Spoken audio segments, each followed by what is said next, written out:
In a 1950 radio interview, the English cosmologist Fred Hoyle spoke about the origin of the universe and mockingly criticized the renowned scientist Georges Lemaitre and his theory on the universe's creation. Hoyle described the theory as laughable, referring to it as the Big Bang. In truth, the debate among scientists about the origin of the universe was fiercely contested. Over the course of an entire century, scientists battled to prove the validity of their hypotheses and the accuracy of their equations.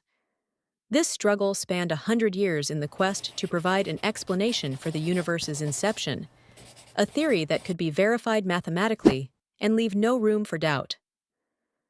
The search for an answer to this question dates back to ancient times, very ancient times indeed.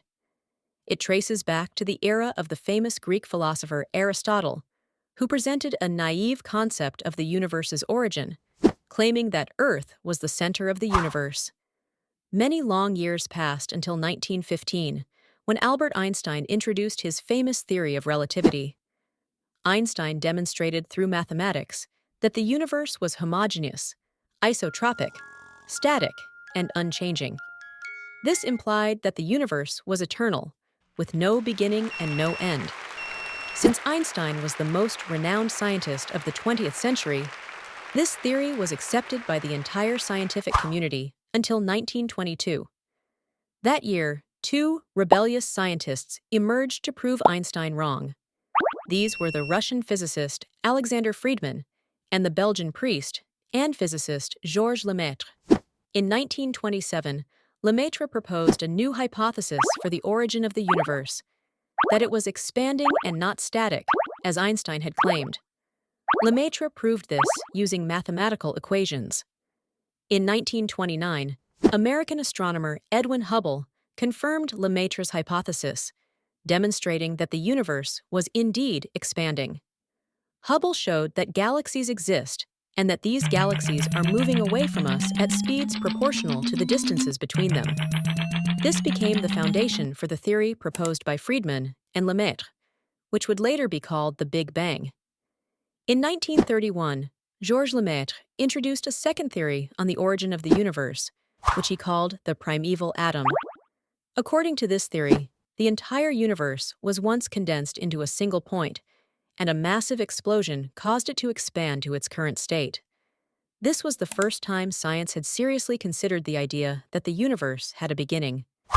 In 1948, the scientist George Gamow, a student of the great Russian physicist Alexander Friedmann, presented a brilliant explanation for the formation of light chemical nuclei, such as helium and lithium, suggesting that they were the first elements to form due to their lightness. Gamow added the element of heat to Lemaitre's theory, proving that the universe was not a cold point, as Lemaitre had imagined, but was at an incredibly high temperature. Matter as we know it did not yet exist. Rather, there was something like a primordial soup of unknown composition, existing at an unimaginable temperature. The first elements to form were the light chemical elements, such as helium and lithium. However, when Gamow was asked about the formation of heavier elements, he was unable to provide an answer. This led to the emergence of a new scientist in the field of cosmology, the English physicist Fred Hoyle. Hoyle was one of the most prominent critics of Gamow and Lemaitre's theories, and he introduced a new hypothesis called the steady-state model. Meanwhile, Gamow continued to develop his theory by proposing a new idea, that after the universe's explosion and expansion, its temperature dropped, allowing photons to escape from matter when the universe was around 300,000 years old. Gamow hypothesized that cosmic microwave background radiation, as it came to be known, was still resonating throughout the universe and could be detected. Indeed, in 1965, this radiation was detected, providing further evidence supporting Gamow's theory, which had come to be known as the Big Bang.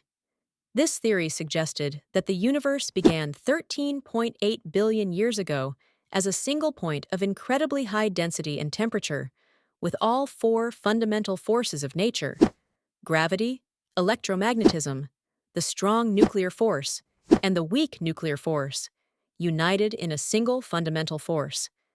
Then, the Big Bang occurred, and the universe began to expand. Gravity was the first of the four fundamental forces to separate, followed by the other three.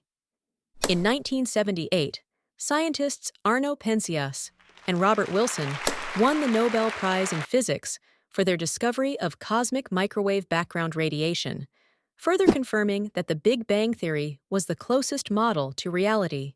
Despite the fact that the Big Bang Theory does not provide an explanation for the formation of the initial point that exploded, nor where it came from or how it was formed, the Big Bang remains the most logical and widely accepted theory to date. However, it's possible that more reasonable theories will emerge in the future, capable of explaining what this theory has not yet been able to clarify.